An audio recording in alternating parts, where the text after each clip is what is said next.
The topic is algebra. Subtopic is linear equation 2 variables.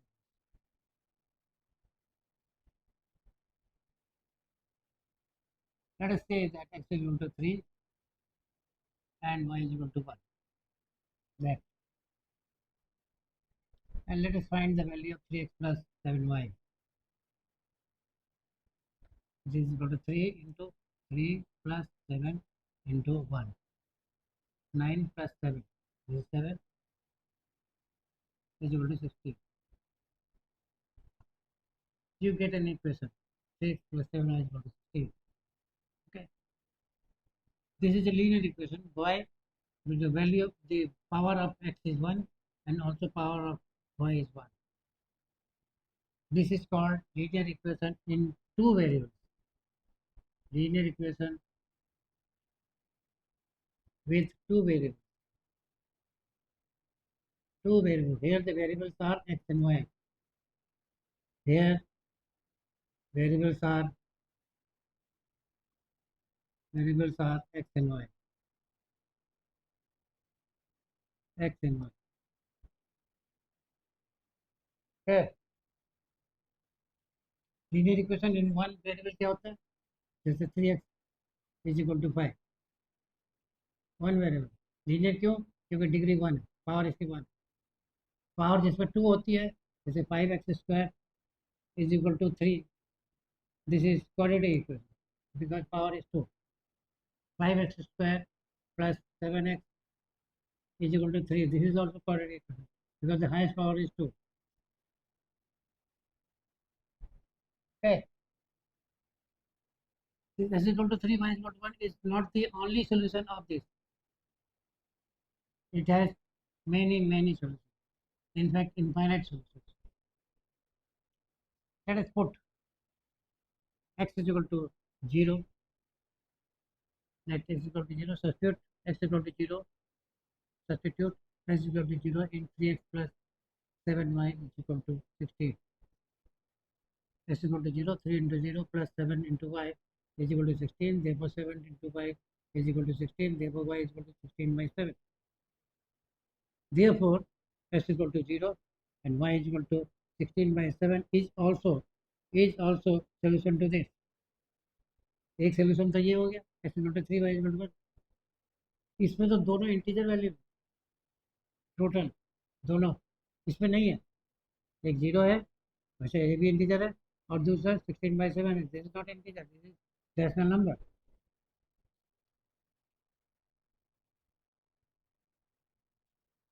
एक solution ये हो गया. एक और सोल्यूशन निकाल लेते हैं. Let y is equal to 0. Substitute y is equal to 0. Substitute y is equal to 0 in 3x plus 7y is equal to 16. क्या होगा? 3x plus 7 into 0 is equal to 16. यानी कि 3x is equal to 16. That means x is equal to 16 by 3. So when x is equal to 16 by 3, y, the value of y is 0. So this is another solution to this. Third solution.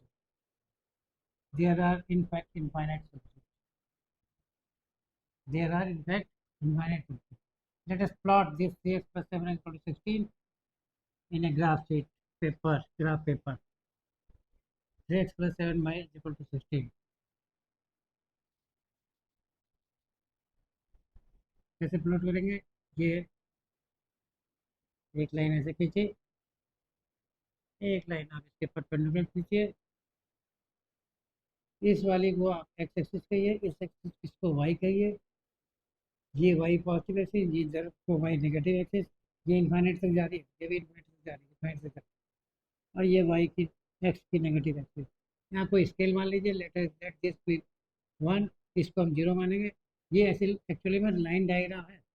To line diagram perpendicular each other.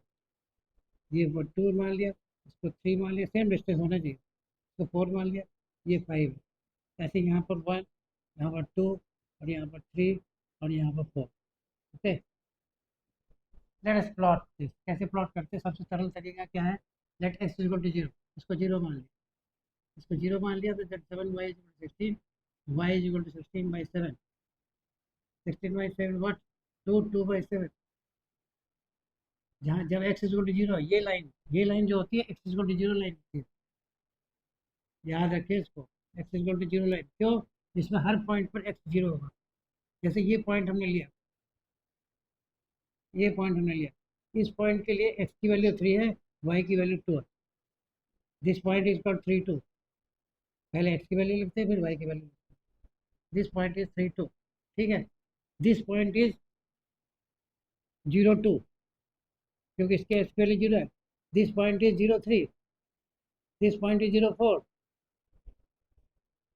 This point is 1 0, this point is 2 0, इसमें Y की value 0, ऐसे। ठीक है, तो क्या है, Y की value कितने हैं, 2 2 by 7।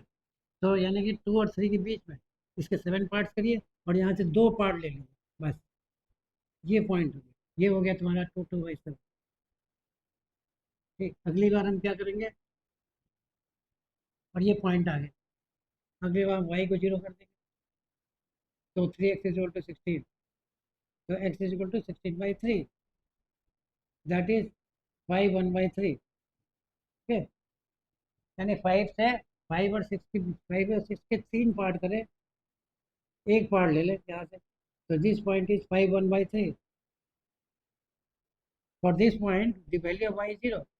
So this point is 5 1 by 3 0, which satisfied this equation.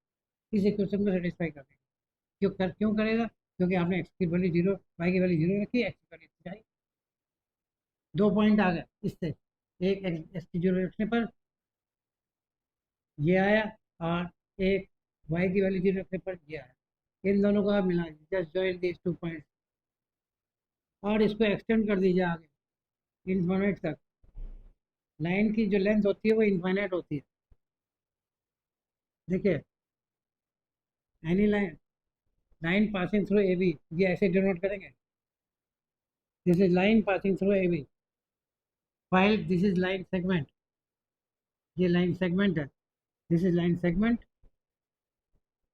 जब ज्योमेट्री पढ़ेंगे तब पढ़ पाएंगे। This is line segment, what is wire, this is line passing through A and B, passing through points A and B, ये, ठीक है। तो ये लाइन है जो कि इन दोनों पॉइंट से पास हो रही है। अब देखिए, इस लाइन में हर एक पॉइंट, जैसे ये सोल्यूशन है, ये भी सोल्यूशन है, ऐसे ये भी सोल्यूशन है, ऐसे ये भी सोल्यूशन है, ये भी सोल्यूशन है, ये भी सोल्यूशन, मतलब सोल्यूशन है, मतलब यहाँ पर आप पॉइंट पे निकालिए इसके एक्स वैल्यू, ये भी जो भी नेगेटिव वैल्यू आई ये, और ये जो वाई की पॉजिटिव वैल्यू जो भी आई, वो इसका सोल्यूशन है। यहाँ पर इस पॉइंट से यहाँ पर पॉइंट डालिए, मान लीजिए 3 आया, तो यहाँ से ये डालिए थोड़ा सा, एक से कुछ कम आया, एंड जो भी है वो इसका सोल्यूशन। तो क्योंकि इनफाइनाइट पॉइंट्स हैं, एंड देखो इनफाइनाइट सोल्यूशन। इसका नाम क्या है? इसका नाम है 3x plus 7y is equal to 16। कोई भी लाइन जो इसके पैरेलल होगी, पैरेलल पैरेलल तब होगी जबकि प्रत्येक पॉइंट पर जो शॉर्टेज डिस्टेंस होगा सेम हो। शॉर्टेज डिस्टेंस जो होता है परपेंडिकुलर डिस्टेंस होता है, ये ये डिस्टेंस इसके बराबर हो तो ये पैरेलल है, दोनों एक दूसरे के पैरेलल, सेम होनी चाहिए डिस्टेंस, तब ये पैरेलल होगा। ठीक है, तो इस लाइन की इक्वेशन क्या होगी? इस लाइन की 3x plus 7y equal to 0 होगी। यहाँ से 0 0 से पास हो रहा है, यहाँ पर x भी 0 है, y भी 0 है, 0 0 से पास हो रहा है, सेटिस्फाई करना चाहिए। x इक्वल टू 0 रखोगे तो y इक्वल टू 0 आएगा, y इक्वल टू 0 रखोगे तो x इक्वल टू 0 आएगा, तो यहाँ से पास हो रहा है। ठीक, करेक्ट। पैरेलल, इसके पैरेलल और 0 0 से पास होगी, उसकी इक्वेशन हम तुरंत लिख सकते हैं 3x plus 7y equal to 0। अब अगर कोई लाइन, आगे ये सब काम आएगा, अगर कोई लाइन इसके पैरेलल है और इधर है, इधर है, तो ये चीज़ तो इसका वही रहेगा, 3x प्लस 7y, इसकी इक्वेशन देख रहा है, is equal to some numerical value greater than, some numerical value greater than 16। इसके इधर होगी, इसकी और वैल्यू ज़्यादा होगी, यहाँ पर और ज़्यादा वैल्यू लिखी। ठीक है, अगर कोई लाइन यहाँ पर होगी, इसके पैरेलल होगी, तो 3x प्लस 7y तो होगा ही होगा, और इक्वल टू क्या होगा, some negative value, some negative value, समझ गए इस चीज़ को? तो 3x+7y = 16 अगर ये है, तो यहाँ पर जो भी लाइन पैरेलल होगी वहाँ 3x+7y जो होगा इक्वल टू 16 से बड़ा होगा, इधर जो होगा 16 से कम होगा। जो इससे पास होगी लाइन, इसके पैरेलल होगी, उसमें जीरो होगा, और जो इसकी भी इधर होगा उसमें नेगेटिव वैल्यू। ये ध्यान में रखें, आगे कभी पढ़ाई में काम आए। अब सवाल जिस पर हम जिसको सॉल्व करने के लिए हम आए हैं, क्या है? The equation is 3x+7y = 115, 3x+7y = 115। इसके वो सोल्यूशन पता लगाने हैं, सोल्यूशन नहीं पता लगाने। ऐसे कितने सोल्यूशन हैं? Find the total number of non negative integer solution. Non negative integer, negative non integer क्या है? इंटीजर है ये आपके -4, -3, -1, -2, -1, 0, 1, 2, 3 एंड सो ऑन इन्फिनिटी तक, सो ऑन इन्फिनिटी तक, ये सारे इंटीजर्स कहलाते हैं। ठीक है, तो एक्स की वैल्यू इनमें से होनी चाहिए, वाई की इधर इधर होनी चाहिए, इधर। ये चाहते हैं हम, नॉन नेगेटिव इंटीजर सोल्यूशन। अगर जीरो है तो उसको भी इंक्लूड कर सकते हैं। ठीक है, तो हमने सबसे पहले एक्स इजिकल टू 1 रखा, या इसमें लिख दो find total number of non negative integer solution greater than 1, एक से ज़्यादा होते हैं, तो जीरो वाला हट जाएगा, नहीं तो जीरो वाले को इंक्लूड करना पड़ेगा। ठीक है, तो सबसे पहले हमने मान लिया एक्स इक्वल टू 1 है, +1, क्योंकि हम नॉन नेगेटिव चाहते हैं, +1। तो क्या हुआ ये 3 into +1 +7y = 115, 7y = 115 -3, that is equal to 112, and therefore y is equal to 112.7। ये इंटीजर नहीं है, तो इस सॉल्यूशन पर हम इंटरेस्टेड नहीं है।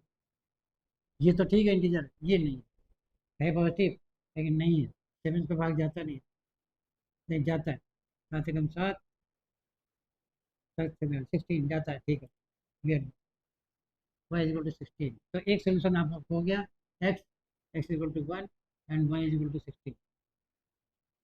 फर्स्ट चीज दिस इज। आप दूसरा देखते हैं,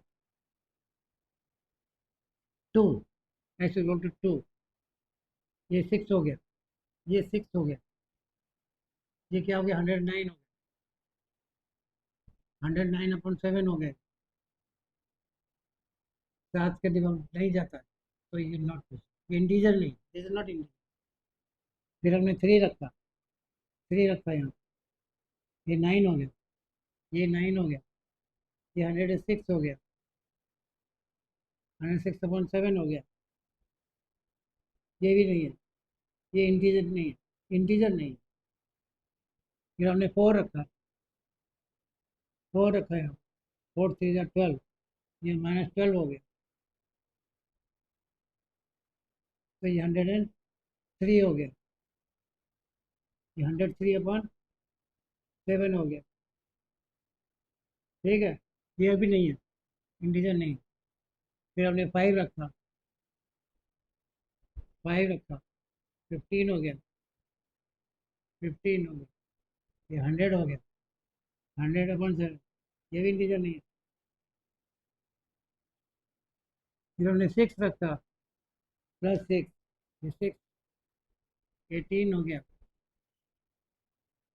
97 हो गया, 97 हो गया, अब भी वहाँ नहीं आता।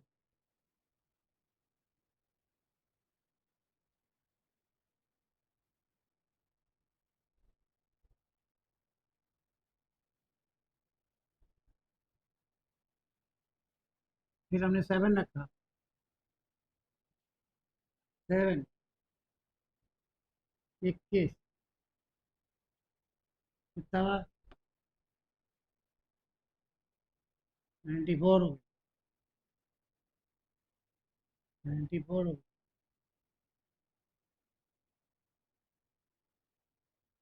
और ये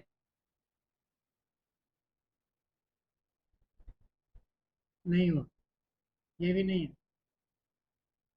तो उन्होंने 8 रखा, 8 रखा, 24 हो गया, तो 3 घट गया, 91 हो, 91 हो गया, ये 13 हो गया। तो y is equal to 8, x equal to 8 and y is equal to 13। ये आपका +7 हुआ और ये -3। बस हमको आगे करने की जरूरत नहीं पड़ी। +7 -3 यानी कि 15, +7 किया 15, -3 किया तो 10, फिर +7 किया तो 22, -7 किया तो 3, ठीक, फिर +7 किया तो 29 और -7 किया तो -4। और ये नहीं चाहिए हमें, क्योंकि ये हमें y नेगेटिव हो गया। तो solutions are 116, 8, 13, 15, 10 and 22, 3. These are the solutions. These are the solutions. So total number of solutions which have, जिसमें x और y दोनों की वैल्यू नॉन नेगेटिव है, वो 4 सोल्यूशन, वो 4 सोल्यूशन। इसके इधर जाएंगे तो x नेगेटिव हो जाएगा, भले ही y पॉजिटिव होगा, x नेगेटिव। एक जीरो वाला है, x इक्वल टू जीरो में देख लो, x इक्वल टू जीरो में कितना है, x इक्वल टू जीरो में ये y 15 ये है नहीं, तो 7 नीचे जाएगा, ये जैसे 7 ऊपर है, 7 नीचे, -6 में आएगा ये, ठीक है। हाँ, तो ये गड़बड़ है। तो केवल 4, there are 4 solution, there are 4 non negative solution. ये आंसर। अभी बहुत छोटा एग्जाम्पल बताया मैंने, सरल एग्जाम्पल बताया, सवाल वहाँ पर इतना सरल नहीं आता। अब यहाँ पर एक चीज़ और बता देता हूँ जो भी अक्सर लेक्चर के काम आएगा। 60 के कितने फैक्टर्स होते हैं, 16 के कितने, 16 के कितने फैक्टर्स होते हैं, चलो 16 ले लेते हैं, 16 के कितने फैक्टर, कितने फैक्टर्स होते हैं। जैसे आपने कहा एक 1 होगा, एक 2 से भी डिवाइड होगा, 3 से भी डिवाइड होगा, इस तरीके कितने हो सकते हैं। तो ये देखो, 2 से भाग दिए 30 आया, फिर 2 से भाग दिए 15 आया, फिर 3 × 5, ठीक है। 2 3 4, 4 3 12, 12 5 6। ये प्राइम नंबर हैं सारे, प्राइम नंबर्स होने चाहिए। अब सबकी पावर लिख दो यहाँ पर, इसको लिखो ऐसे, 2 की पावर 2 × 3 की पावर 1 × 5 की पावर 1, हो गया। यहाँ तक लिख सकते हैं आप। अब इस 2 पे एक जोड़ो, इंटू इस 1 में एक जोड़ो, इंटू इस 1 में एक जोड़ो, क्या होगा ये 3 × 2 × 2, दैट इज 12। तो इसके 12 फैक्टर्स होंगे, इसके 12 फैक्टर्स होंगे। 12 फैक्टर्स क्या है देखते जरा, ये काम आएगा असल में आगे। देखिए 60 इज इक्वल टू, ये 1 से भाग, 60 is equal to 1 × 60, 60 is equal to 2 × 30, 60 is equal to 3 × 20। आप इसको एक एक बढ़ाते जाइए, 60 is equal to 4 × 15, 60 is equal to 5 × 12, 60 is equal to 6 × 10, 60 is equal to 7 × question mark, ये और नहीं होता है। 60 इज इक्वल टू 8, 8 से भाग नहीं जाता है। 60 इज इक्वल टू 9, 9 से भी भाग नहीं जाता है। 60 इज इक्वल टू 10 × 6, हो गया। ये रिपीट हो गया, ठीक है। 60 इज इक्वल टू 10 × 6, ये इनमें वैलिड नहीं है, क्योंकि 7 × एनी नंबर, नेचुरल नंबर 60 नहीं होता है, 8 में भी नहीं होता है, 9 का भी इसमें डिवाइड नहीं होता है, इसमें क्रॉस लग गया। उसके बाद जो नेक्स्ट आया वो आया, ये इसको हम एक एक बढ़ाते जा रहे हैं, ये 10 × 6, ओके। तो ये 10 × 6 यहाँ से रिपीट, यहाँ पर ले तो रिपीटेड, जहाँ रिपीटेड हो जाएगा उसको ख़त्म कर देंगे। इसके मतलब यहीं तक आप लेना। अब जितने भी ये है 1 2 3 4 5 6 10 12 15 20 30 and 60 are the factors of 60। 1 2 3 4 5 6 10 12 15 कितने नंबर है? 1 2 3 4 5 6 7 8 10 11 12 आगे नहीं। तो यही हमको पता लगा। ठीक है, okay, rest in next. Thank you.